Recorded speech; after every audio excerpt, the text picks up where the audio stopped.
Hello and welcome to today's video, Ontario School for the Blind, with special guest Elizabeth Mohler, presented by Brant Museum and Archives in honor of Museum Month 2021. For today's video, we'll be doing a brief historical overview of the Ontario School for the Blind, and then at the end have an interview with Elizabeth Mohler, who is an alumni of the now W.Ross MacDonald School. Shortly after Confederation, the government had generated considerable revenue, and it was thought that public money should be spent on institutions for the education of the blind and the deaf.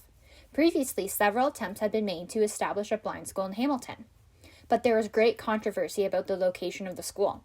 Many were wanting the school to be located in Toronto, but due to the influence of a local politician, Honourable Edmund Burke Wood, Brantford was selected as the site of the school.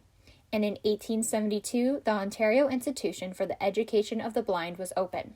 The first principal was Ezekiel Stone Wiggins. In 1913, the name of the school changed to the Ontario School for the Blind. The school originally sat on 65 acres, but now only possesses 44.5. The surrounding homes and schools are on land that was sold by the government to make the grounds more manageable.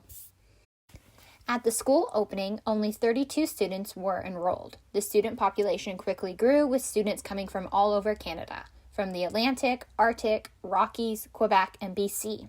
For the first 50 years, the school educated both children and adults.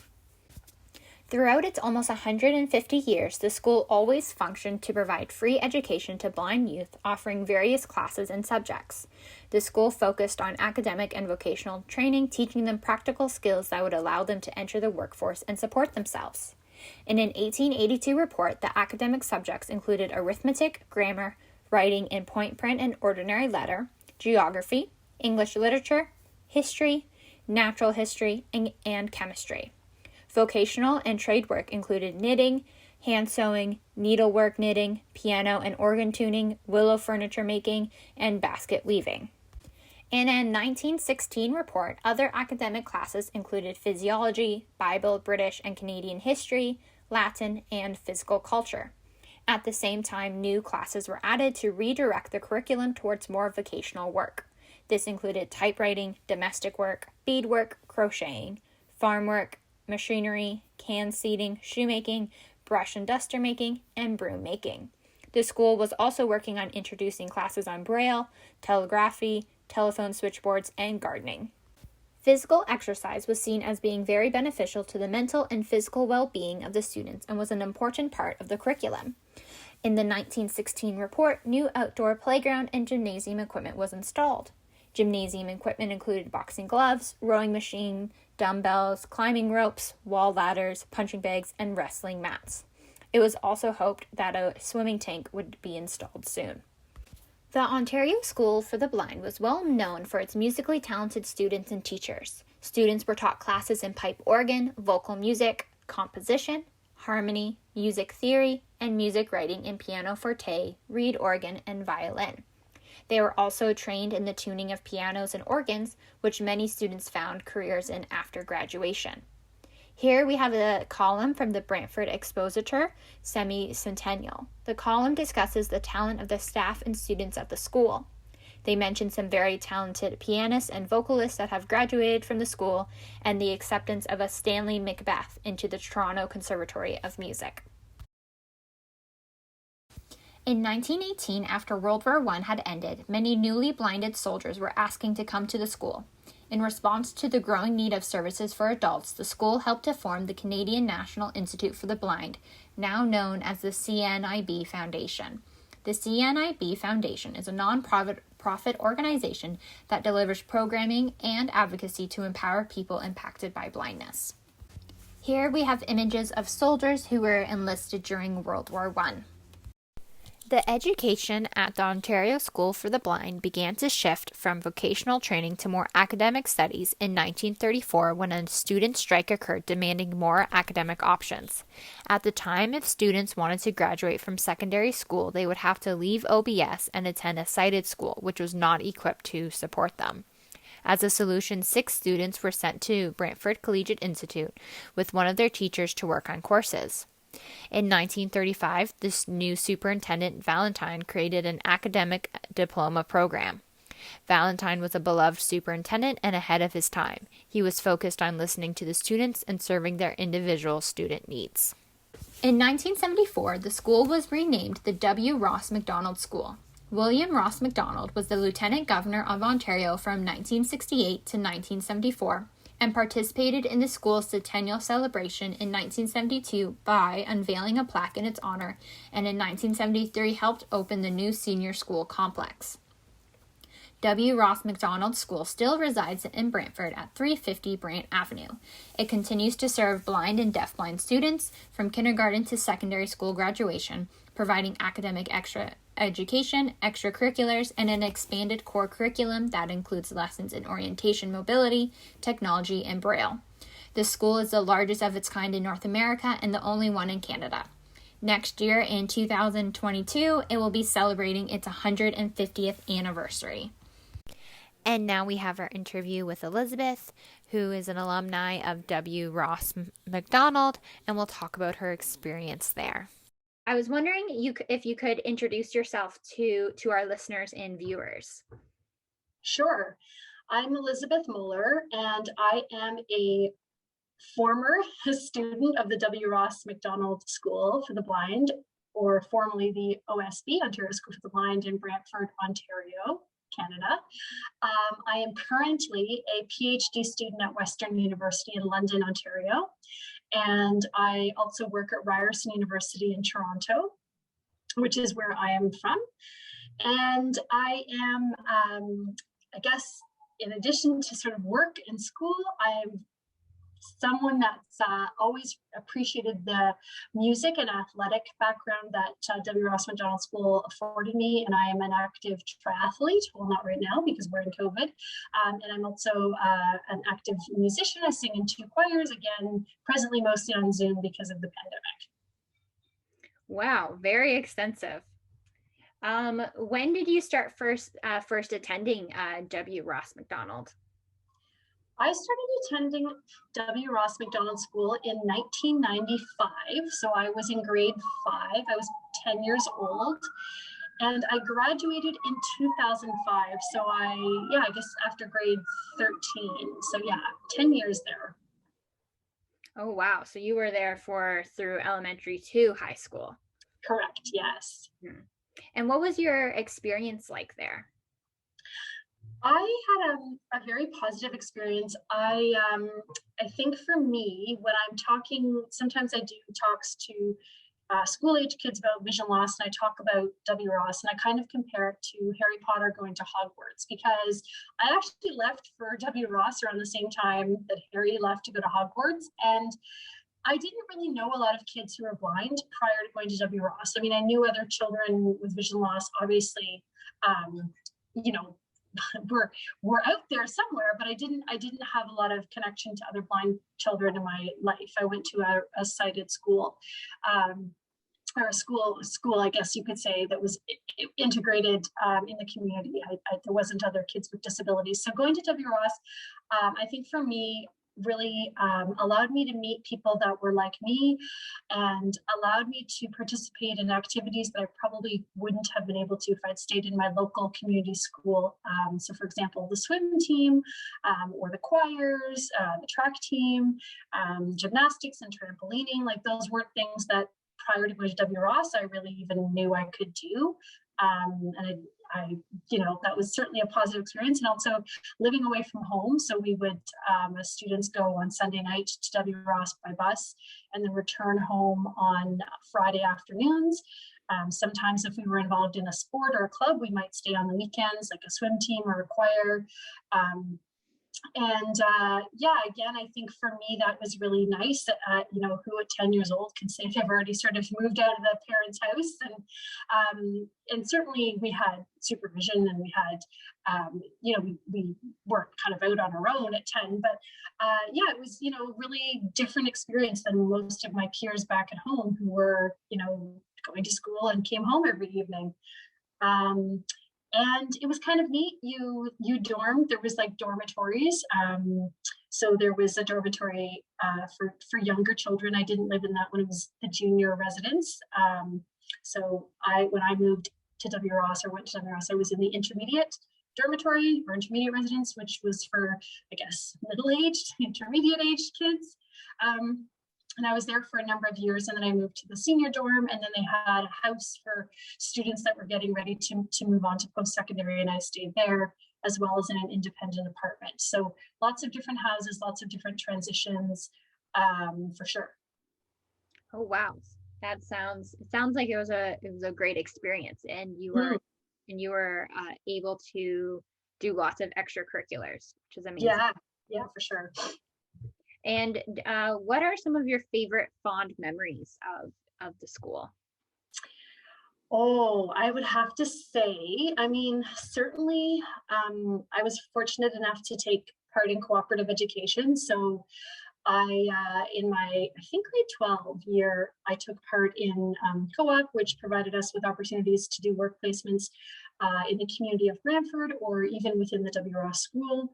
At that time in my life, I thought I wanted to be a teacher. So my first placement was actually within the school with elementary age children, helping them, learn Braille and helping them learn just kind of skills that you need when you're starting school, everything from kind of how to tie your shoes to how to get your snack independently, and so that was really fun. That was a grade 1 class, and then my second co-op placement was at a school that does not exist in Brantford anymore, so I hear, Coronation Russell Reid. And that was a placement in a grade 3 class with what was then called LD students. And so that was really nice, because I think for those students, I was sort of like a mentor, somebody that they could look up to, no pun intended, to see that, people who have disabilities and maybe do things a little bit differently still do things and are successful. So I loved both my co-op placements. I loved them so much that in my last year, I guess, final year, terminal year of W.Ross, I volunteered in the community at the public school I did my co-op placement with. So that's one fond memory, certainly. I think another really happy memory would certainly have to be graduation, which sounds kind of silly, because it's like, why is your happiest memory the day you're leaving? But I remember being fortunate enough to be at the head table, which at our school really involved, it was an honor to be asked. So, it was students that, had excelled academically and also excelled in extracurriculars, and they were sort of at the front of the graduation hall for the meal, and they were doing things like introducing the guest speaker or talking about a toast to the school, giving a toast to the school. I don't remember what I did. I do know years later I was invited back to be a guest speaker. I definitely remember that. So yeah, just a very sad, happy night of graduating with my classmates, because you live with these people for essentially a decade of your life, and so graduation is a really special night where you're saying goodbye, but you're also saying, wow, we did this together, and we're gonna move on and do great things. My gosh, so those really, like, I think some big memories, but other fun memories too, like that are smaller in scale, like I'm doing gymnastics and discovering my love for the trampoline, track and field, swim team, senior choir with Mr. Boyd and Miss Dottie. Not well, I mean, certainly, I guess it would be a memory that does involve the school. I was a member of the Brant County Youth Singers for the decade that I was at the school, and that was because of a teacher at the school. And I have a lot of fond memories of being in that choir. So yeah, lots of memories.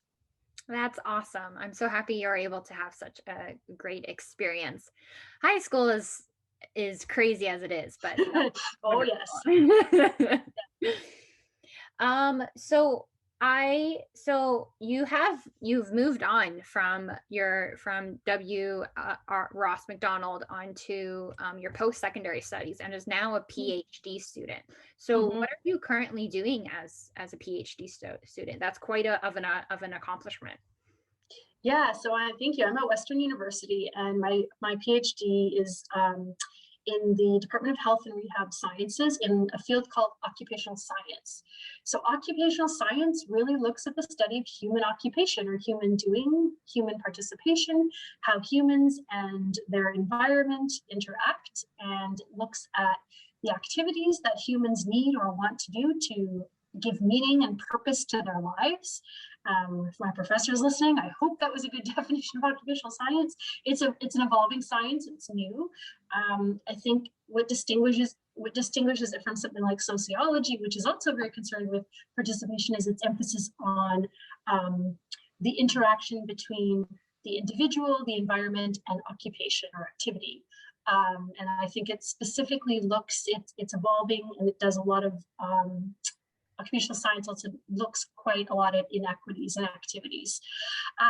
So my work specifically in occupational science looks at home care policies and how the discourse in policy shapes who can and cannot access home care services, and how that shapes participation. So I'm a first year student in my PhD. I started in the middle of the pandemic, so that was interesting. So we'll see where it goes. That is awesome, and I wish you luck on that. Being a master's student, I can't imagine going forward with a PhD. Thank you. And so how do you think W.Ross MacDonald helped you in propelling you into your current future, and your present and your future? Yeah, I think it provided me with a lot of skills, foundational skills, rudimentary skills that I probably wouldn't have acquired if I'd stayed here in Toronto to go to school. Things like computer skills, which are so critical for the workplace today. Things like being able to live on one's own and understand like how to go to the grocery store and ask for help if you need it, or how to back then it was order a taxi because there was no Uber, but like how do you order a taxi and explain to the driver that you can't see, or how do you take the buses, or how do you cook for yourself, or just kind of manage your house, your domestic responsibilities. So, I think like in part the academics for sure, but also in part like all the other things as a person you need to do, all the occupations you need to do to be able to live a well-rounded life. That's amazing. That sounds great. What for a student that who is now newly entering W.Ross MacDonald, what advice would you have for them? Okay, so pandemic aside, I think I would say, try everything, like literally try everything. You're not going to like everything because nobody likes everything, but like all the activities that are there are really unique opportunities that you're probably not going to have, and take advantage of them because the skills you learn there are going to carry with you. Even something simple as like, I'm a runner, I love to run, but knowing that I could run with a guide or run on a treadmill, those are things I learned at W.Ross. So just take advantage of every opportunity, which sounds cliche, but it's true. And then I would also say, like, try to really, use all of the resources that the school has to offer. So whether that's the weekend views program, or the social worker, or guidance, or co-op, like again, just really tapping into those resources, and not being afraid to ask for help. That's awesome. Thank you. And my last question is, how would you describe W.Ross MacDonald? Oh, that's a really good question. I would say,